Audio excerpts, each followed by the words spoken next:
So to me, having a really good Uniswap cross-chain experience is, I think, like maybe the most important unlock. And luckily, I think Uniswap X cross-chain is a fantastic design that is going to really unlock a lot in terms of just in general interoperability and moving assets between chains. You could imagine having the main Uniswap chain not being on Ethereum 01. That requires, again, that people still be able to use it as if it is. All right, everyone. We will be back to the program in just a moment. But before we do, I want to share something that Blockworks has been cooking up for these last couple of months. March of this coming year in London, Blockworks is hosting DAS London, the largest institutionally focused conference in all of crypto. Goldman, JP Morgan, Point72, all in one room so you can know what the big money is doing. So click the link at the bottom of this episode. It'll take you right over to the homepage and use BELL20 for 20% off. And I will see you in sunny London town in March.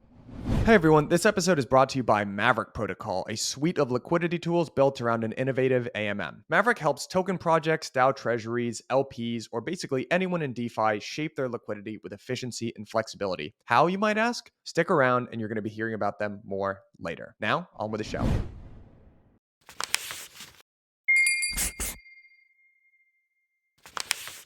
All right, everyone, welcome back to another bittersweet episode of Bell Curve because I'm joined by my co-host of this season, Dan Robinson, and this is the final one. This is the wrap up. So it's sweet because it was a great season, but it's bitter because this is unfortunately the end. But I'm looking forward to this. It's been a hell of a ride. Hopefully, in a future season, you can bring me back as a guest to talk about something other than DEXs and MEV. Absolutely. We can do a whole Dutch auction episode just special for you. I'm sure that'll feature in somewhere. But guys, this has been a really fun season with Dan. If you're just tuning in for the first one, I'd highly recommend you go back and listen to the interview episodes of this season.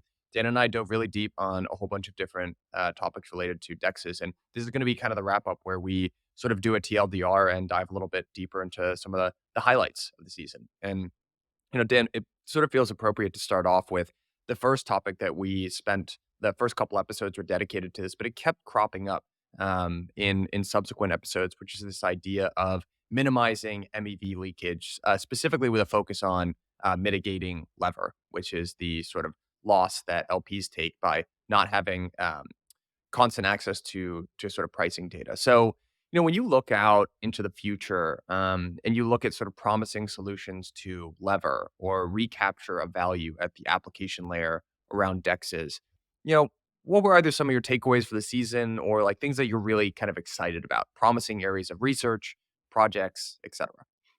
Yeah. So first, I think, and we kicked off the season by talking a lot about this, but and thinking about why are we so focused on MEV when we talk about DEXs?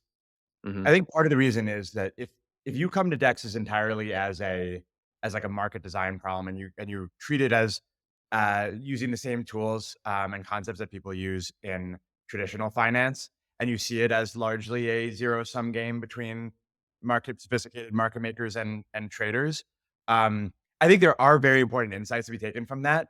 But it's worth thinking about that in traditional finance, the spreads we're talking about are so much smaller and so much more efficient. The experience is so much better than it is in DEXs that actually they're running up against these theoretical limits that we're not even close to. And so I think it's important to think about when we're talking about DEX research, where is this value leaking out? What are the improvements that could actually make it better for all the real participants in the system before we start to actually hit these theoretical limits and have to think about the same kind of problems that traditional finance systems do in at least the ways that they think about them. And I think MEV is one of the biggest, where if value is going functionally to the block proposer rather than to any traders, to anyone who's doing any trading, participating in the system, that's just generally it's going to be a net negative for liquidity, for trader experience, for everyone in the system. And I think that's why we see that as the biggest pot of value to take from before we have to worry about how we split it all between participants within the system. And so I think that that framing of there being this incredible pot of value to be reclaimed by DEX before we even have to hit some of the harder trade-offs, with that being MEV, I think is why so many DEX researchers are MEV researchers, and why particularly loss versus rebalancing, which is one of the most tangible forms of that, is I think a big topic right now. Yeah, I tend to agree. One question that I had for you, and it's funny, we did this, it was the second episode of the season. We did it with Eugene and Doug, and we talked about AMMs versus central limit order books. And when we did the episode, this was sort of pre this renaissance, this mini renaissance that Solana is having right now. And I think that the two interesting, actually, there are sort of three interesting aspects when you look at that, which is one, the central limit order book design, which doesn't really make sense on Ethereum, does make sense on either your own specific app chain, maybe in Cosmos or on Solana. Two, I think there was a very interesting discussion. We could have even dived a little bit deeper about the importance of block times, especially on something like Lever, MEV in general. I feel like that's sort of rearing its head back again. But I would love to. I'd be curious if you're looking on some of the DEX designs that are happening over in Solana, and maybe if we could sort of rediscuss this idea of block times because and the importance that it has on MEV and Lever. Because I actually saw Stefan, a Flash or ex Flashbot's fame. He posted one of his predictions for the new year was actually doubling or tripling the Ethereum block size, and I've seen a lot of very About time. different takes on. Yeah, You mean yeah, block time. Yeah. And I've seen a lot of very different takes on very different takes on that's bad for MEV, it's good for MEV. You just sort of revisit this idea of the impact that block times have. Yeah. So I think two different discussions get a bit bundled together here, in a way that can lead to some confusion, and even I think has confused me in the past. And one is I think there's this real line of research in traditional finance. We talk a lot of this season about the Eric Brutish paper on frequent batch auctions as a solution, as a market design, and I think that's one where it says when you get to these very fast, incredibly fast blocks, and these latency games, you often can have a lot of waste, a lot of unfairness, a lot of potential centralization in your market structure as a result of those games happening. And I think once you get down to these fundamental latency limits, once you're below, I don't want to name like a particular, maybe like half a second, maybe 1 second, maybe or maybe less. Then definitely, I think you start to see real trade offs, and when you're hitting that. I do think when we're talking about like 12-second versus 24-second block times, I think these other factors start to dominate. And I think so I think it's a worry that I have is that um, these lessons that I think are correct about it's not always good to do first come first served, and that things break down at a certain level with first come first served. If you do it at too low latencies, doesn't necessarily mean that like really long block times is necessarily the solution, or that it makes it any better. Um, and yeah, I think there's this school of thought, and mostly it's not coming from DEX designers. Mostly this is coming from people who are concerned, and I think often rightly, about the centralization of the base layer, and about the Ethereum consensus, in particular, that are pushing for okay, we may want longer block times. But I think it does come with a real trade off for DEXs that are trying to be built natively on top of that. And I think it will lead ultimately to people not relying on blocks on block producers for ordering of transactions indexes, which I think might be okay. I think that probably is where we're going. Is that just, and I think it might be healthy for everyone. Just one funny irony that I've noticed recently is I think the biggest problem facing app developers and layer two developers right now is that a lot of their MEV is leaking to the base layer. Um, and the biggest problem facing the base layer right now is that a lot of application MEV is leaking to the base layer and it's destabilizing their consensus. Like you see these things with timing games, for example. This is all a consequence of there being too many like DEXs, too many applications that are relying on the base layer for these things that produce a lot of MEV, and that cause these timing games that could destabilize just the stability of the consensus. And so there's actually an alignment here, a really nice alignment, where L2 developers are like, it's a shame that we're giving up so much MEV to the L1, and the L1 developers are like, we don't want the MEV. We actually want you to keep the MEV because it's actually hurting us to be giving it to our proposers. It's making our blockchain less stable. And so I think in the future, we're just going to see more of that MEV be captured at higher layers. And we talked to Ludwig about some of the solutions for this. But I think L2s are another, of course, just more general solution. And I think these solutions where we just say, all right, let's just not put MEV on the L1 means that we might be able to have long block times on the L1. And I think that might be fine if again you've got transactions being sequenced in some way by other parties. Yeah, that is a really neat alignment. And for folks who are maybe less familiar, can you just sort of underline what are timing games when we talk about this? Yeah. This is a phenomenon we've started to see in practice more recently, and so this is in Ethereum. I mean, I'm not an expert at this layer, so I would explain maybe if this is simplified to the toy version of it. You're supposed to send your block um, basically at the beginning of this 4 second period. There's like 4 second period to send your block, and what people have realized is, I can actually propose this play. If I'm a block proposer, I can get a few extra seconds of MEV, maybe almost like 4 seconds extra of MEV from this block by sending my block a little later, because attesters, the people who are going to sign off on this block, um, are still going to sign it if they receive it at the end of this period, and that period is basically meant to support regular latency. Um, but I can make a 16-second block rather than a 12-second block if I'm able to wait almost to the end of this period. But then, of course, if the person before you um, is also doing this, they've actually taken 4 seconds off the beginning. So you end up with 12 seconds of MEV anyway. You just shifted it a lot later and put the network in a much less stable position. And this is because for the proposer, what you want is to have as much MEV as possible in your block and not leave any of it for the next block. So you're going to push that time to the limit. Um, and I think this runs the risk of destabilizing Ethereum's consensus, because it just means you're relying more on on like this very tight latency bound, basically, that the proposers are calculating for when they send their block, without really necessarily like improving anything in terms of user latency. You're just sort of shifting everything by 4 seconds. And this is because it's just so valuable to have a few seconds of block time when there's this big latency arb available in the block. Yeah. It also does open up a potential vector of centralization. I'd say maybe within something like staking pools, like Lido, sort of, or P2P, I guess, or whichever entity ultimately. Like you kind of saw a bunch of their validators like shift, basically further in time, exactly this. So I think there are implications to that. And is that related, Dan? I'm also not super familiar with this, but there was a problem. I don't know, a couple months back. I can't really remember, where Ethereum was having trouble finalizing blocks for a little bit, and that has sort of led to this proposal to increase the max limit for the amount of stake, just because there are so many different nodes out there that need to provide attestations. It just there's some sort of physical limit, right, for how far you can send information around the world to however many different validators. So that is interesting. Like that, I don't know if those things are related, but I see the Yeah. argument for destabilization. There are a lot of reasons why I think Ethereum consensus researchers would be the first to tell you this, why a lot of the things in it are not optimal right now. Hmm. And I think, yeah, I think one of the things is you have this maximum staking amount, 32 ETH. So like if you want to run a validator with more than 32 ETH, you have to just run a bunch of different validators.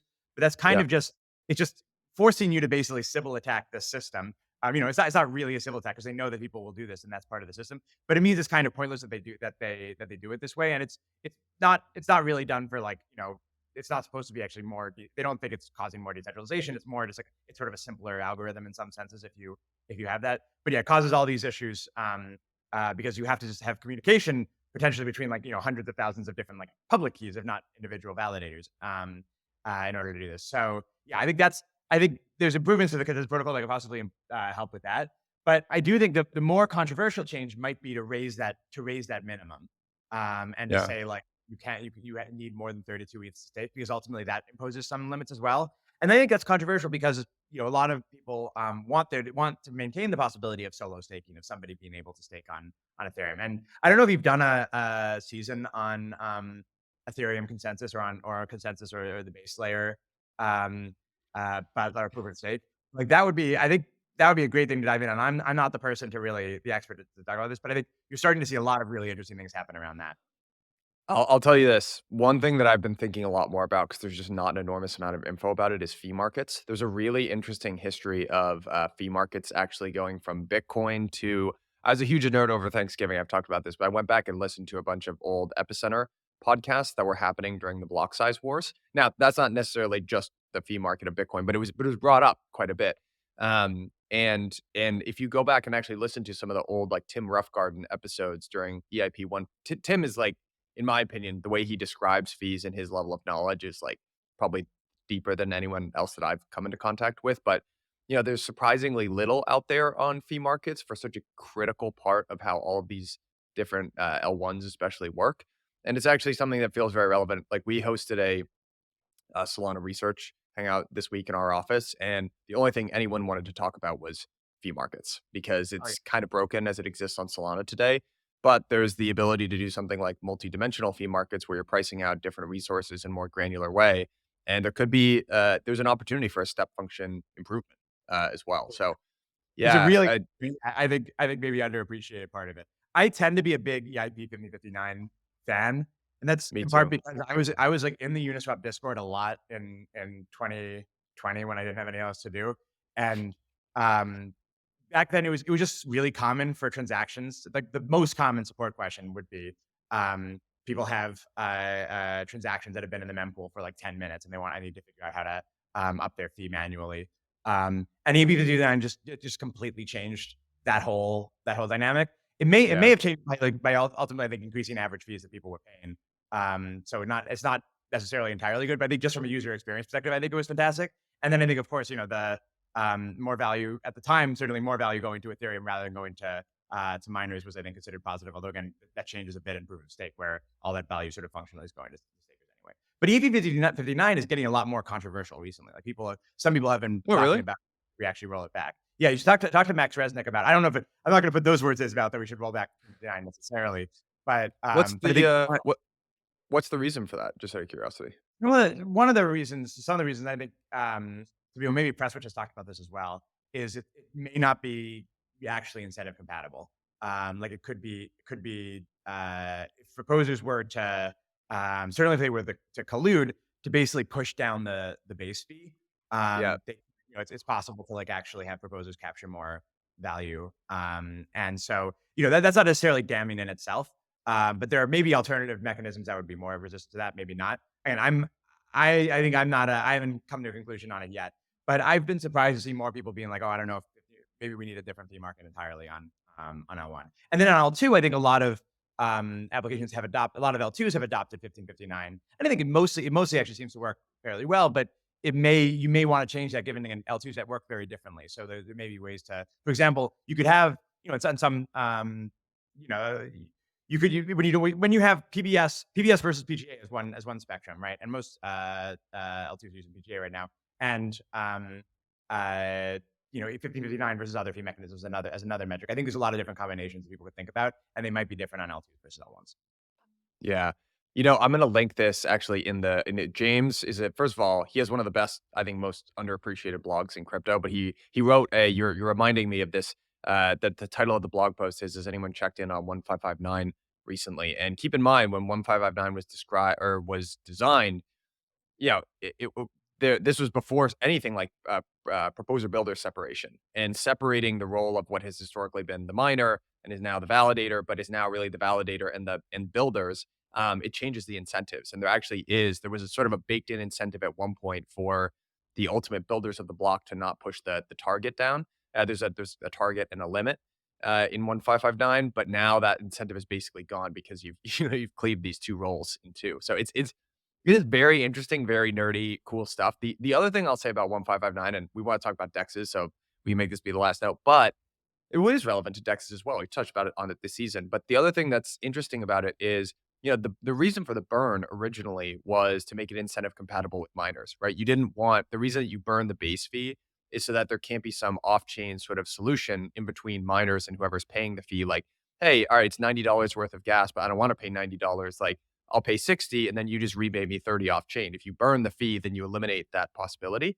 But that kind of morphed over time into, Ethereum tokenomics and buyback, and the narrative of it has changed over time. And if you go back to the early days of the discussion, it was very much so about this UX improvement that you were just alluding to there, Dan. Like it's much better user experience, but it's kind of changed over time into this, celebrating the berm and ultrasound money and all that stuff. And not to say that any of that's wrong, but it's a little bit of a rewrite.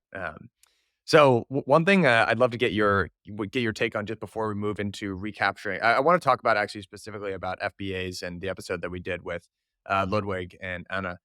But the last thing about Solana is one thing I've noticed is kind of this narrative is so first of all, Solana DEX fees are creeping up to ETH DEX fees recently. Is that They're like right? a couple billion. Yeah. Yeah, yeah. Here, I'll find the actual statistics for you. But if you look at TVL, it's like much, much lower. And so there's this kind of idea of capital efficiency, that obviously central limit order books are, different from AMMs. But I'd be curious from your perspective as, a DEX designer who spent a lot of time thinking about this, like, is TVL an overly simplistic sort of metric? For instance, is it better on Uni V2 to have more, it'll show more TVL, but on V3, if people have the flexibility to kind of provide liquidity at different ticks, etc. Like, how do you think about this kind of emerging, sort of additional maybe nuance of capital efficiency in the world of DEXs? Yeah.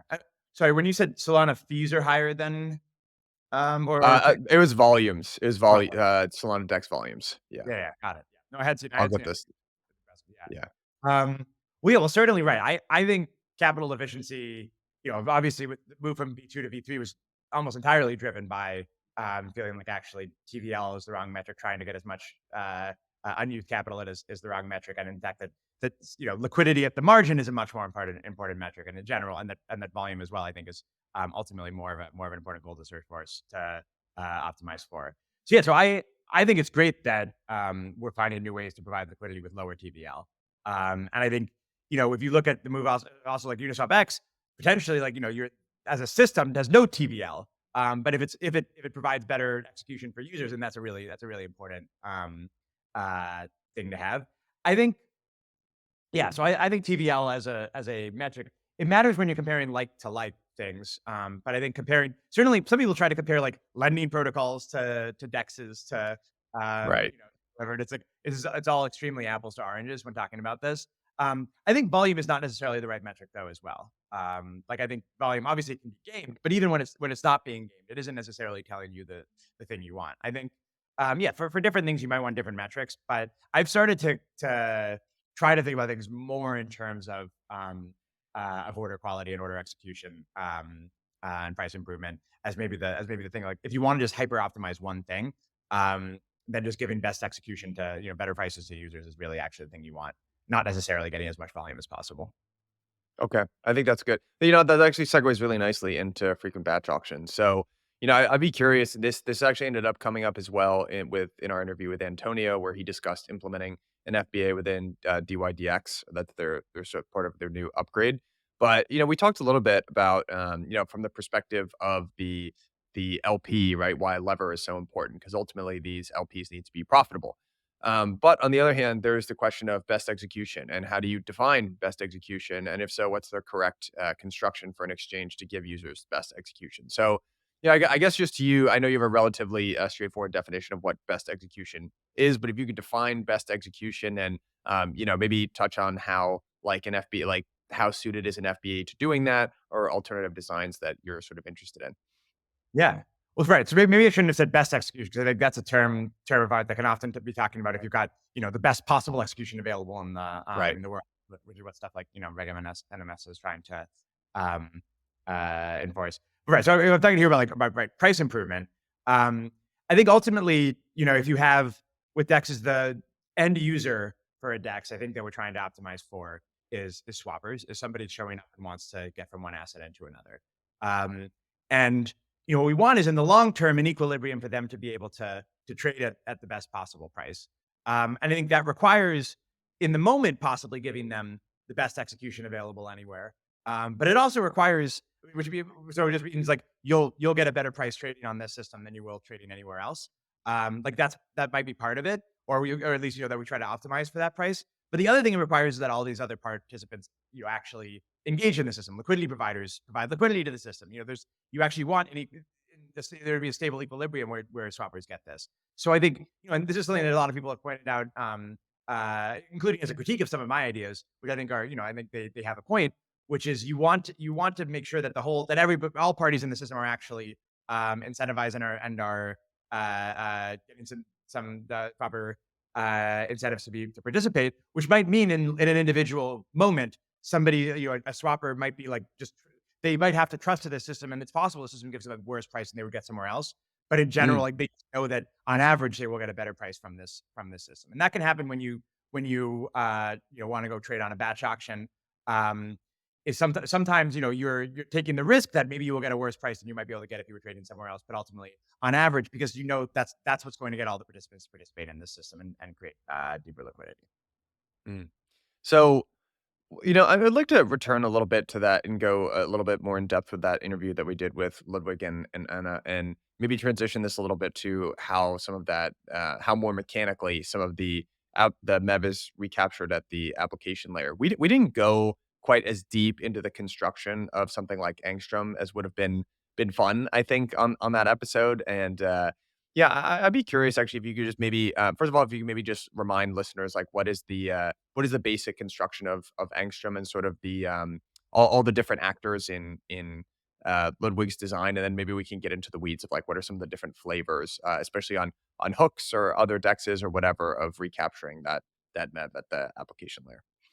So the general category of Angstrom solution is what I call an ex post auction, MEV auction, Mm, for LPs. And what that means is that after volatility is realized, so in during the process of that a block is being constructed, an Ethereum block is being built. During that process, at some point, as ideally as late as possible, there is an auction held where somebody bids and pays to be able to be the first trader in the block, and the right to trade against liquidity providers, passive liquidity providers, on that pool, on a particular DEX pool. And with Angstrom, they're building it as a hook on Uniswap V4.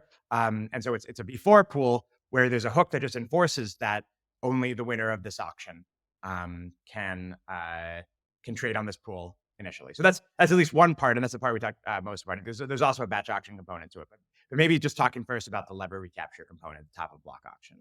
So the obvious question there is who is holding this auction? So the auction mm, happens during this block. So we know it can't be done entirely on chain because the proposer for that block controls whatever goes on chain. And so in that case, in Equilibrium, they'll just censor everyone else's bid. So they would end up winning this auction. So we're back to where we started with the proposer captures all the lever and that ends up being MEV. So it has to be held in somewhere else other than just like through bids on chain. Um, and their solution is to effectively have a separate consensus process among validators, among a different set of validators who are holding this auction, and they do it in a way that is more censorship resistant. And I think the details of that auction aren't released as much, but one that is the one we talked about with DYDX. With DYDX put out a post about how to do this in the context of their batch auctions, and that's one where you have a consensus process that doesn't just have a monopolistic proposer, where the proposer is the only determinant of what goes in the block. You also mm. have, in general, a consensus process for something like Tendermint, BFT consensus. You have a lot of other validators who are in normal Tendermint are just voting on the block. They're just saying, "Here's what's I say yes or no to what the proposer proposed."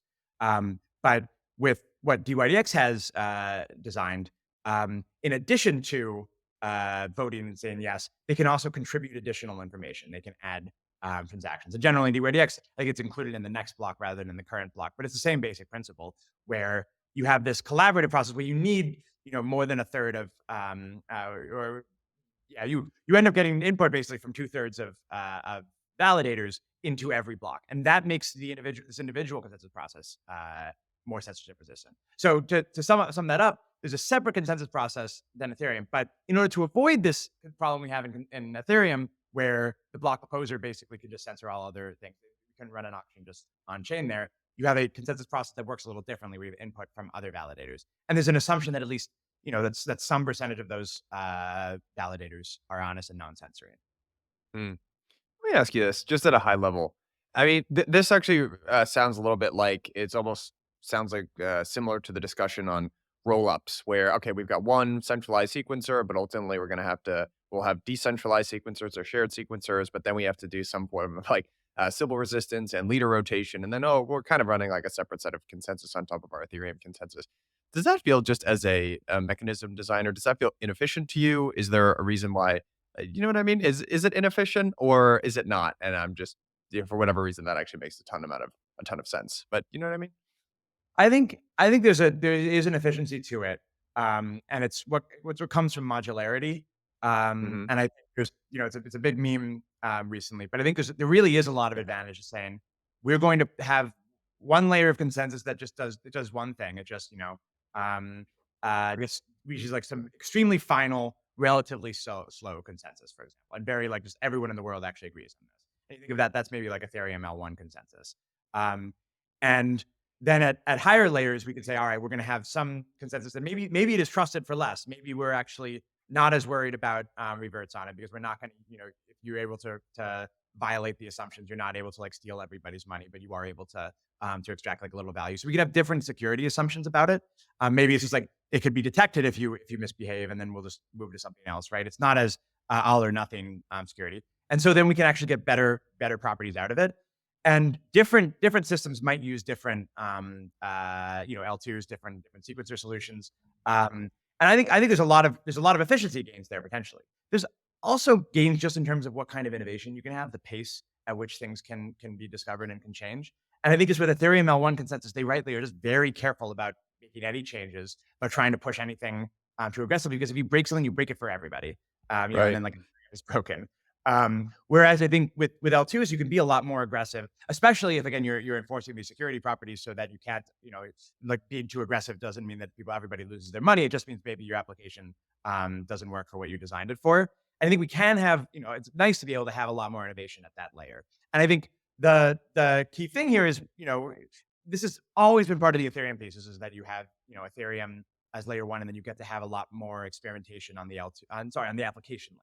People have always Mm, that's why Ethereum, whatever got us all excited about Ethereum in the first place, is instead of, if you had a cool idea for an application, you don't have to build your own blockchain and do all that stuff. You could just build it as an application on Ethereum that's much simpler. And I think what we've realized is you also may need to interpose a layer in between. You may need mm. to have like a separate consensus layer or sequencer layer, and that could be an L2. It could be an application specific sequencer like Angstrom has designed. It could be, could be something else. But really, it's all right. Like this consensus that we're getting at the L1 layer may not be enough, so we need to add another. Interesting. All right, everyone. We will be back to the program in just a moment. But before we do, I want to share something that Blockworks has been cooking up for these last couple of months. March of this coming year in London, Blockworks is hosting DAS London, the largest institutionally focused conference in all of crypto. We are gathering 1,200 of the world's largest asset managers. So think TradFi macro funds, crypto native funds, big allocators, and financial institutions. So banks, payment processors, etc., all in one spot. It's very rare to get the likes of Goldman, JP Morgan, Point72, whatever, all in one room, so you can know what the big money is doing. We're diving into the themes that they care about. So we're talking about the intersection of macro and crypto, where we are in the cycle, real world assets, so everything from stable coins to on-chain treasuries to tokenized assets. It's going to be a blast. But the other reason you really want to go is London, baby. Center of the world at one point. You got pub culture, you got fish and chips, great beer. It's going to be a blast. So because you're such great listeners to Bell Curve, there's a code BELL20 that's going to get you 20% off. So click the link at the bottom of this episode. It'll take you right over to the homepage. You'll see all of our speakers, and use BELL20 for 20% off. Ticket prices are going up soon. Make sure you go use that code. I will see you in sunny London town in March. One of the other questions that I had for you around, speaking of Antonio, was, it's very interesting. We got through this entire season basically approaching things from the perspective of there being a general sort of L1 that produces generalized block space like Ethereum, and then we're building apps, and then there's some sort of either competition or effort to redistribute value away from L1 proposers back to apps, and various different designs for what the best way to do that is. And then we kind of ended on Antonio being, this is a very different sort of paradigm where actually this is the Cosmos, especially full stack app chain thesis, where your validators run both application and consensus layer code, and it's very much one and the same. And he had a very different kind of perspective on MEV, because it's sort of a merge set of stakeholders, so to speak. Although he did include DYDX, the protocol, as an additional stakeholder, so we still ended up with basically the same amount. But I'd be curious, any takeaways that you had from the Antonio episode, or just for listeners who are trying to maybe merge this concept of preventing MEV leakage that we've been talking about again this entire season within the context of something like an app chain. I mean, how should people be thinking about that differently within the construct of an app chain? Yeah, I think that's a great point. And one thing that DYDX got, and we touched on it a little, but maybe should have emphasized more, is that Mm, just by moving to their own app chain, where DYDX tokens need to be staked with validators in order to for those validators to have this power to extract MEV. Just by doing that, do align the whole system somewhat more.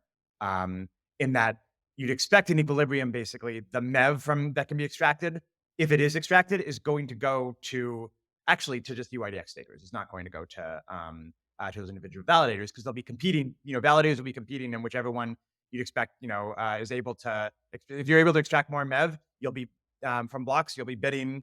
You'll have to end up kicking back more and maybe potentially paying people to delegate to you, right? So you could end up at equilibrium where maximum MEV is extracted, but ultimately that all goes to DYDX holders. And that's analogous to a situation we have where Arbor treasurers, are very competitive.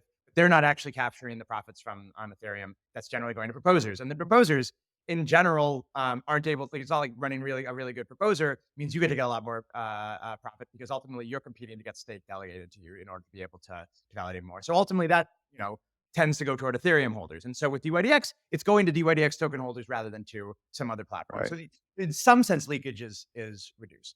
So I think that as a first order effect is significant. And I think we don't want to discount that. That said, there's these second order effects, which include the experience for users as a first order, as second order here. Experience for users is degraded, right? Mhm. So a swapper now has to think about, okay, my trade might get maximally value extracted, and it's not great consolation for them. It's like, but it is going to DYDX stakers, right? It's going to secure the network. Right, right. That's not necessarily great consolation for them, and I think there's also like third order effects here. We're like, okay, that means like they have to think about what kind of that might discourage them from placing retail swappers from swapping on it. And so then like now like anyone who's providing liquidity on the system has to think about this. And you basically end up with just a collapse of this whole thing, and everybody is worse off, and there's less fees going to anybody. I think this is the same kind of thing we worry about with MEV. It's not with MEV. The worry for Ethereum really is not that like Ethereum, ETH holders will get too rich and like too much of the money is going to come to them. It's that actually, if you have a system where ETH holders are extracting maximum value, that ultimately that's going to kill the golden goose that is providing all this value. And this is the Mhm. even bigger non-zero sum game that we also kicked off the season talking about. Is ultimately like it's possible that Ethereum holders, by extracting less value, could actually end up making Can more do money more value. Mhm. because you decrease this deadweight loss. There's these costs to swapping. And so as a result, like you get just like 100 times more volume or something, and as a result, people a lot more volume happens, and you make more money. And I think that's what we're really ultimately hoping for, and that's what I think DYDX is really focused on. This is they actually, despite the fact that DYDX token holders, you'd expect to be the beneficiary of this, it's still very important for them to do this so that they don't degrade user experiences, so they don't end up collapsing the whole system. Mhm. And so yeah, I think maximum value extraction can be short term, make a lot of sense, and in these in this game theory, it's possible that it just only makes sense or you are forced to maximally extract value. But I think everybody knows that potentially you end up with a tragedy of the commons there, where long term, the system just doesn't work for anybody. Yeah. So much to unpack there, but one of the reasons the interview that we did with Antonio is one of my favorite of the season is he's not afraid to just say his opinions. Like he comes out and he was like, "Hey, we should be prioritizing swappers over everyone," which I like. Probably is the right move. You can't just ignore everyone else, but like that's probably the right thing to do. The other thing, just it sounds very good from a narrative standpoint. Oh, your stakers are, part of the ecosystem, yada yada. But I think when you really examine that, it kind of breaks down a little bit. It's like, well, who are your stakers? Usually in Cosmos, it's like the same set of professional operators that are doing most of the validation. And actually with DYDX specifically, they have a really interesting validator set where there's a lot of like it's actually very atypical of some of the other Cosmos chains. It's kind of an interesting makeup. And then the other thing is like we did a season, it was the second season we did of the show on governance, but this kind of meme of token holders and users being the same thing is really a meme. It's not the same. It's like you have a separate set of investors and then you've got users of the product and you probably have to prioritize the users of the product. But some of the stuff that I think Antonio is doing with taking advantage of ABCI vote extensions, although there's still a lot of wood to chop there. I don't want to, there's a lot of work that's left to do, and we're not sure how performant you can be. I think it's extremely interesting, very holistic approach to MEV. And I know you were involved in the design of that as well. So pretty cool stuff. Um, all right, last question that I had for you on that was just perps. Like we talked a little bit with Antonio about perps, and frankly, we could have gone down the rabbit hole of doing like options and different sort of construction. Like there's some very interesting like solid leaf forks up on Optimism right now, and we could have gone out a little bit further into the risk spectrum of new dexes. But I'm glad we touched a little bit on perps as well. I mean, what are your thoughts there relative market share, kind of moving out from here relative to spot? Yeah, I'm I'm not sure. Certainly in the short term, I think in the long term, my goal for my personal goal with respect to DEX volumes is to get DEX is to basically replace the centralized exchange ecosystem with a decentralized exchange ecosystem and have the vast any volume that currently is happening in centralized exchange crypto should, in my view, should be happening in decentralized crypto. There's decentralized exchanges. There's no reason it shouldn't be. And so, in some sense, um, I guess what you'd expect would be maybe then we'll end up with a somewhat similar market structure in decentralized exchanges, and there in centralized exchange crypto perp volume far exceeds spot trading volume, and so possibly you'll end up actually with sort of something similar where eventually perp DEX volume exceeds centralized exchange. Exceeds spot DEX volume. I'm not sure that will happen, and one of the reasons is it seems like to me like a no-brainer for spot volume to happen on decentralized exchanges. It's just better if we were to reduce the costs and the on these inefficiencies or whatever. Then it's just this is a natively crypto asset. Like we should just rate it like a natively crypto asset. Once you start getting to derivatives, especially derivatives, say on things that aren't on that same chain, you have some advantages, I think, in terms of just like you could have more decentralized oracles if you have derivative on a token that is also available in spot form in the same place. But once you get to other things, like it starts to be a little bit less obvious that that there's a huge advantage of doing it decentralized relative to centralized. You still have, in some sense, it's still non-custodial, but yeah. So I'm less sure. And then there's also a lot of, there's a lot of risk that comes from perps, a lot of and a lot more sort of finicky governance, and like maybe it's possible it's just harder to get perp DEXs to be quite as like secure as or safe as centralized exchange ones. That said, like centralized ones are not very safe. Right. There's a lot of risks, including risks about custodialness of the collateral when we talk about centralized ones. So my take is I think both will ultimately exceed. I'm not sure which one will end up larger in the long run, but honestly, just like if you look at markets as well, like derivatives, the derivatives market is just much larger than the spot. There's a lot more demand to trade a thing than there is, to trade reference to a thing turns out than there is a trade that they do the thing. So I would guess probably it exceeds it at DEX as well. All right. I want to zoom out of some of the more specific episodes that we did and just ask you some of the big questions that we referred to our guests sort of time and time again. And this was at the end of the episode that we did with Anna and Ludwig. We got into this question. There was a little bit of a spirited back and forth actually between Ludwig and Anna about are we ever going to. Hey everyone, wanted to take a quick second to shout out this season's partner, Maverick Protocol. Now, many of you probably know Maverick as an innovative AMM, which they are, but in reality, they're a lot more than that as well. Maverick is a suite of tools for DeFi users and builders that allows them to put liquidity where it will get the most work done. Since Maverick launched in March, they have been gobbling up market share, and at the time of this recording, which is the end of September, on a trailing 7-day volume basis, Maverick is now a top 3 DEX by volume, and they support over 50% of the volume on the L2 ZK Sync Era chain. Maverick enables LPs and token pairs to process higher volume with limited TVL, which allows them to support some of the highest levels of capital efficiency for LSTs like Wrap-Steth. Another very cool feature is something called Maverick Boosted Positions. So that allows protocols looking to bootstrap their token liquidity to target the shape of liquidity of any token pair with surgical precision. Maverick is backed by some of the leading institutions in crypto, Founders Fund, Pantera, Coinbase Ventures, Binance Lab. They are all backing Maverick in their vision to revolutionize the next generation of DeFi dApps and helping them build their liquidity in all market conditions. Click the link at the bottom of this episode. Let them know that I sent you. Thanks, guys. Bring price discovery on chain. And I think Anna was the more optimistic one about that, and Ludwig was slightly less optimistic, reversing stereotypes about age and tech optimism. So my question to you is like going through this season, it was something that we asked at the very top of the season, but what are your sort of current thoughts about bringing price discovery on chain and competing with the likes of our centralized counterparts, Binance, Coinbase, etc.? I think ultimately it's for that goal of mine to happen, for DEX volume to exceed centralized exchange volume, we're going to have Yeah. price discovery of everything on chain. Right. We already have price discovery of long tail tokens. That I think that happens on chain largely, of like the the really really long tail certainly happens on chain.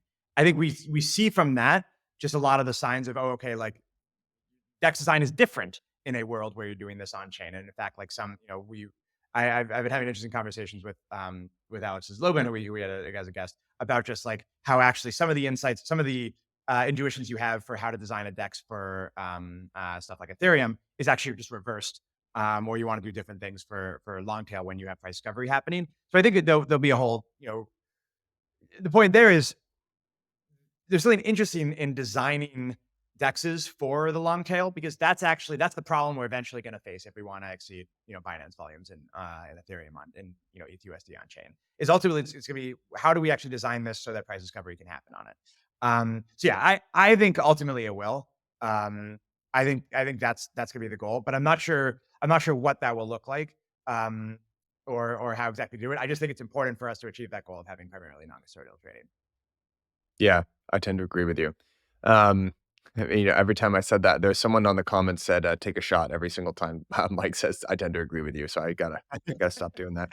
I have to stop doing that.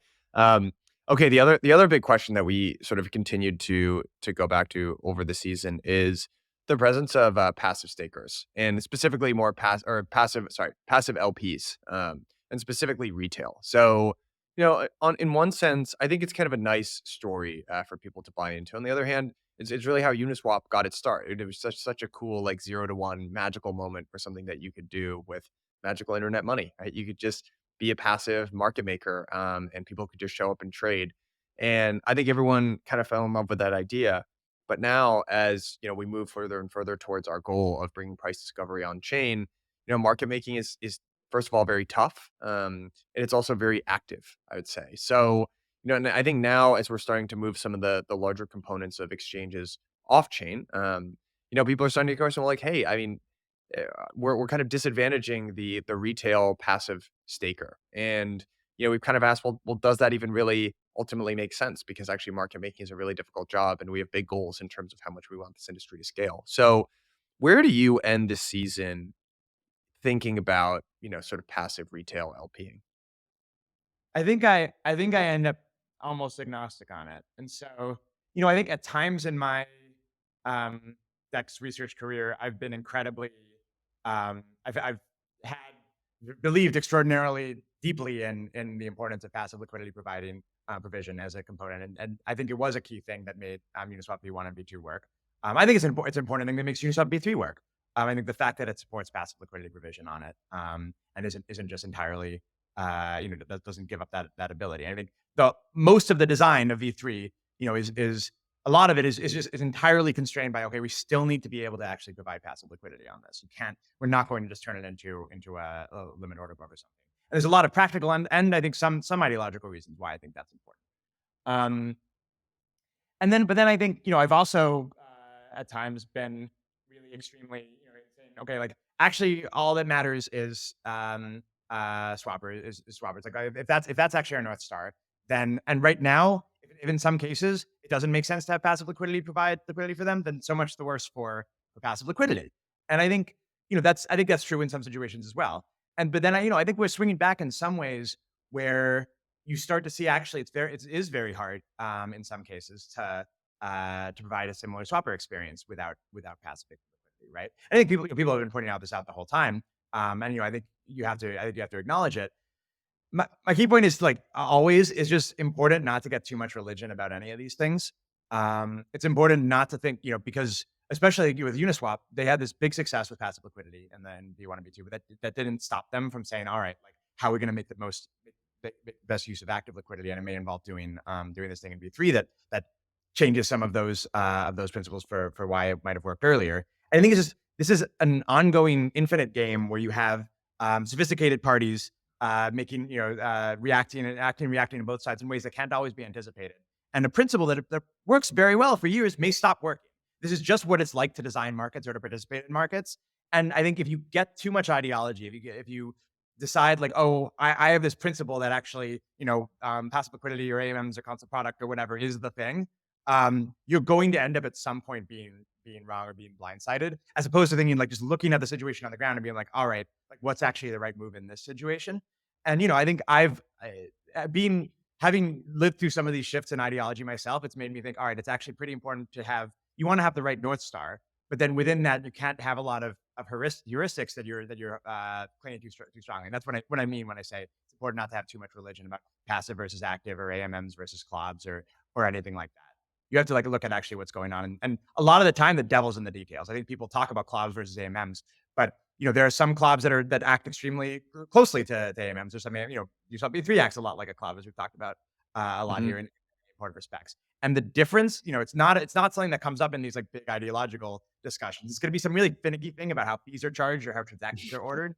It's going to be somewhere deep in the logic here that like only one person implementing it knows. That turns out to make all the difference. And so I think if you're not like deep in the details of these things, if you're just saying like, oh, I see AMMs, I believe in AMMs, I believe in passive liquidity and clouds. It's like, all right, like, if you look a lot deeper, I think everybody, working on these things closely, and we saw this when we were talking with Doug and Eugene, is like they have Mm. much more nuanced views, I think, than some of the people who are just observing it from a distance.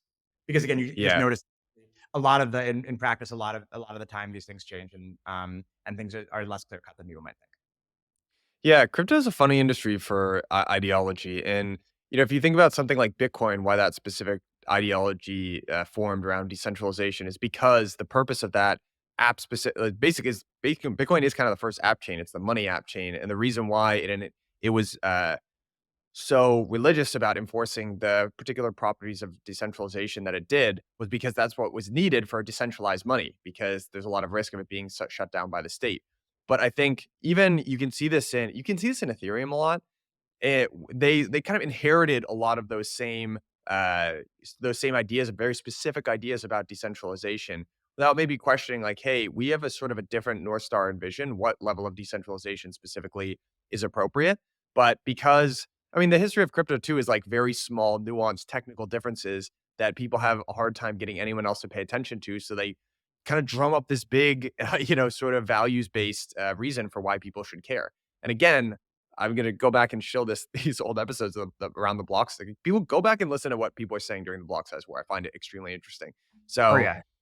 yeah, it's so I don't tend to agree with you. I just agree with you. So I think that sounds good.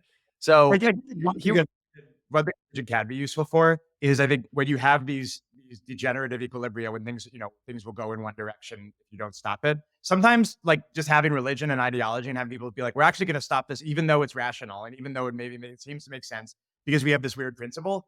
It can be useful to actually have people do that. And I think MEV is yeah, one example. There have been times where we've been at risk of like, veering off the MEV cliff toward incentivized reorgs, for example, to take one example. And then you end up with people just being like, I that this that we're gonna draw a line here, sort of maybe it's not maybe it doesn't make sense to draw the line here. Maybe we should have drawn the line somewhere else. Or you could make a rational argument for why everyone should do this, but actually we're just gonna say you're not allowed to do this. And then like people for maybe religious reasons agree, and then you end up in the spontaneous order that maybe is better than you would have otherwise ended up. So I don't mean to discount. Obviously, all of crypto is basically a religion about okay, we have to believe this stuff is valuable, and if we all believe it, then it will be. And similarly, I think we all sort of have to act despite saying, oh, if you don't have to trust anyone, you sort of have to trust like the whole system, and people will some not always act in their own individual rational self-interest, but sometimes in a broader interest that you might call religion.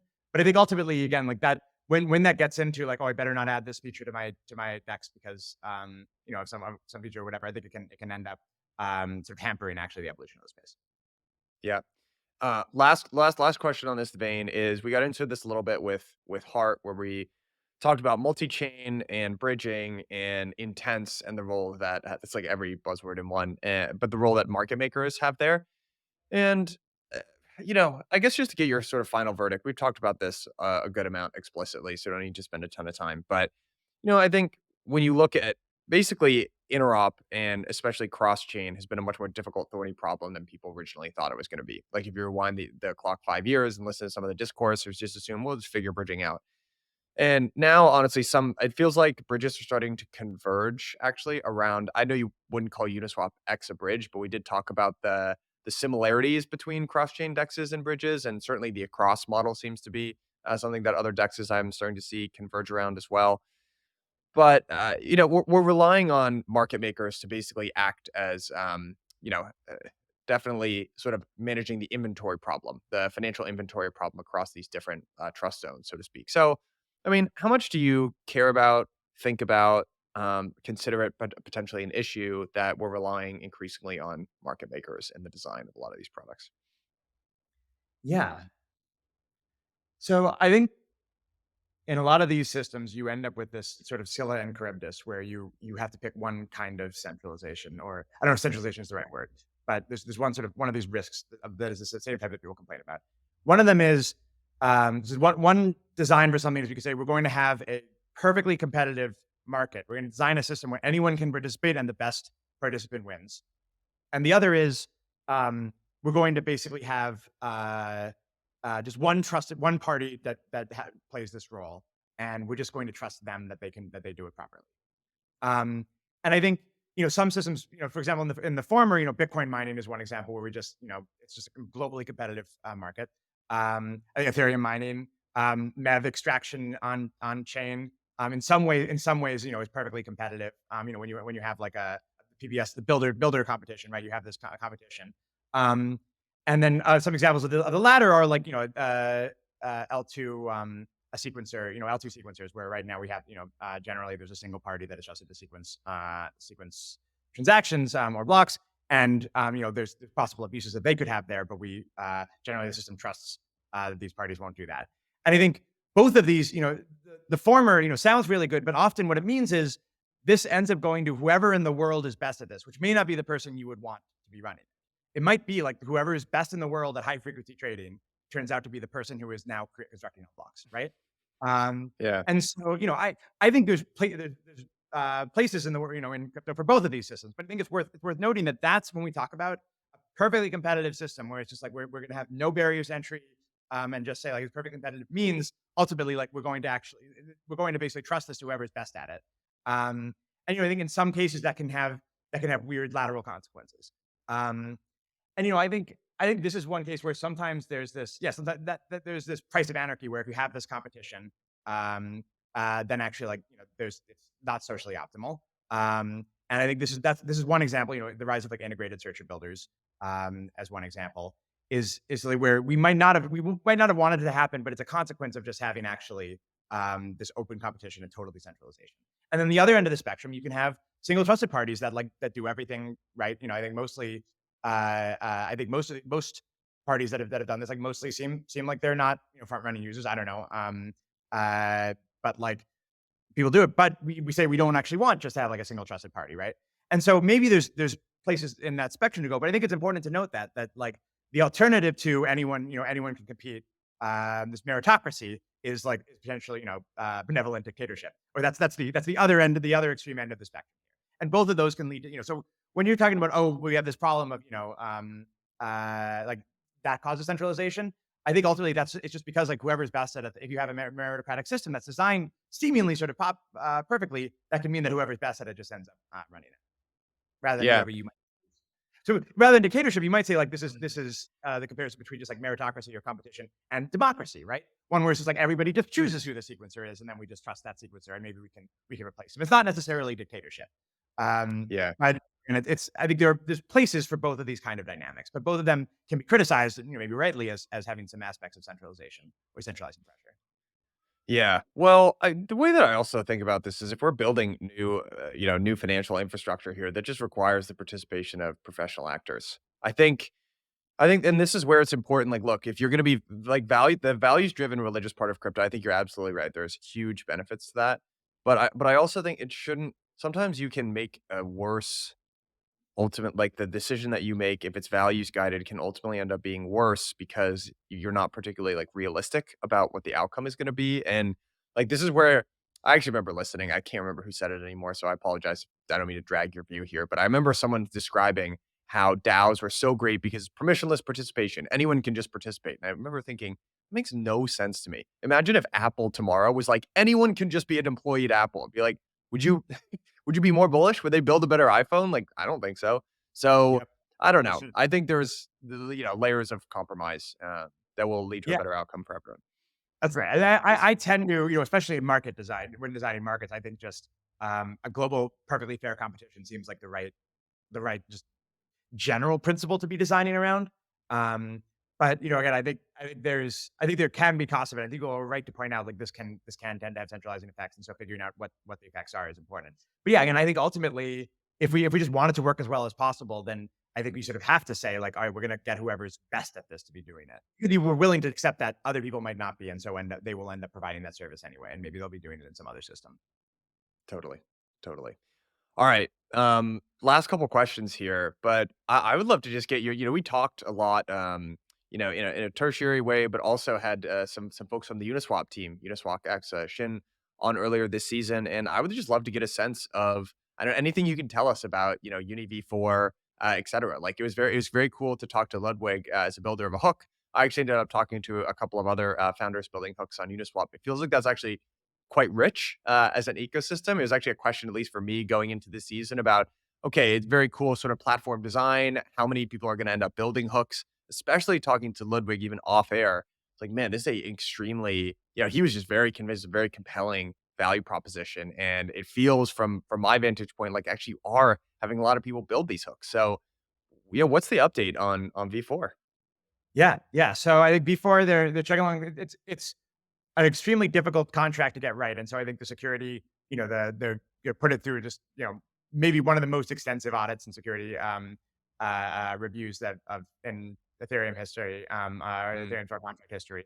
And so I think that's one thing that's going to push back. But I think ultimately, yeah, I think they're the Uniswap team and I have just been incredibly excited as well about seeing all their interest in building on top of it. And I think that's something where we just maybe what I love about it is it's unleashed this kind of wave of innovation on top of Uniswap that I think we hadn't seen to date, in part because I think Uniswap hadn't been quite designed to be modular enough so that you can add these other improvements on top of it. And so yeah, so I'm really optimistic about a lot of the projects that are building on top of it. And yeah, I think hopefully, yeah, and I think hopefully, yeah, we'll see. I really hope the dominant hooks are something we would never have expected. And I think that's what makes it exciting to me. yeah. All right, Dan. We've made it through many episodes here, many hours of questions, and I've saved this one for you, best for last. Is there ever going to be a Unichain?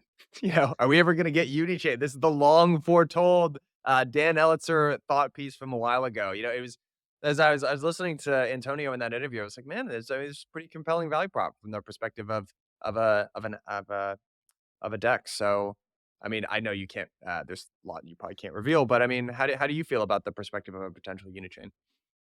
Yeah. I think I think it could make a lot of sense. And I don't think I have that much more information on this really than anyone's that has been put out publicly. So mostly I'm talking here just maybe from my own opinion and from first Right. principles. To me, what's important, I think, is um, you want to ultimately for a DEX chain to make sense. The really big challenge for it is the on and off ramp, is getting people onto it and off of it. The amazing thing about Uniswap on Ethereum is that your money is already there. So when people started using tokens on chain for other things, when DeFi summer started happening, the exchange they wanted to trade it on wasn't, they didn't want to have to like go deposit it into a centralized exchange and then trade it and then move it back. Mm, They wanted to be able to trade it right where it was, and so it's actually fewer transactions and it's cheaper and simpler to be able to just trade it on chain. I think that was incredibly important for the rise of DEXs at all.